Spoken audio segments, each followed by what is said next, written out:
Sonic Advance 2 was a necessary predecessor for the Advance series, and we're going to discuss why that is and what problems it caused. Welcome to the series where we explore various handheld entries up to Sonic Colors, and analyze what they establish for the future of the Sonic franchise, including Sonic Momentum. So if you haven't seen the previous context to the timeline, you can review the beginning right after this video. Ready? Let's go! One whole year after Sonic Advance 2 was released on December 19th, 2002. Using the same tech behind the original game, Dimps quickly solidified the series as a mainstay that could compete alongside the console games. How did they do that, you might ask? Well, they added newcomer Cream the Rabbit and her Chow companion, Cheese, to the roster of Sonic characters, complete with their own personality and unique gameplay style that seamlessly introduced new players as the easy mode of the game. And because it was the very first character that you unlocked, was a very smart idea for the gameplay on their part. But the biggest addition to the series was finally adding an identity or thematic, which was speed. Sonic Advance 2 was all about speed. By injecting it with a boost state for each character and new trick mechanics to ebb and flow your maneuvers throughout each stage, we finally had something that set the series apart from the Genesis originals. It felt exhilarating to finally reach a state where you were zooming past obstacles, using your momentum to guide you forward, and seeing how much more vibrant Dimps made each character with their unique animations. Speed was also the central thematic for the music. My goodness, the music. They really took full advantage of the GBA sound font because pretty much every track just hits the beat of the environment along with your running speed. This created some of the most euphoric highs when playing every stage. But for every high, there's a low,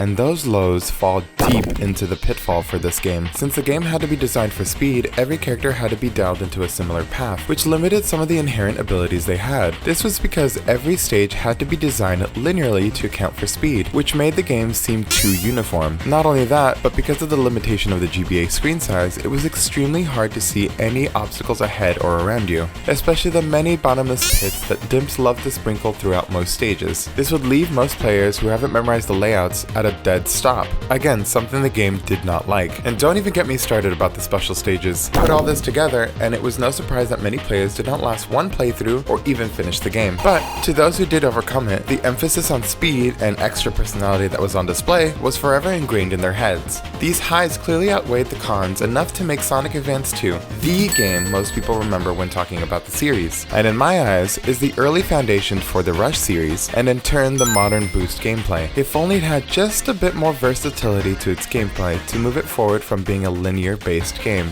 But anyways, subscribe to the channel to keep up with all this momentum. It only takes about 2 seconds for this absolutely free content, and you could always change your mind later. Mr. Bane out.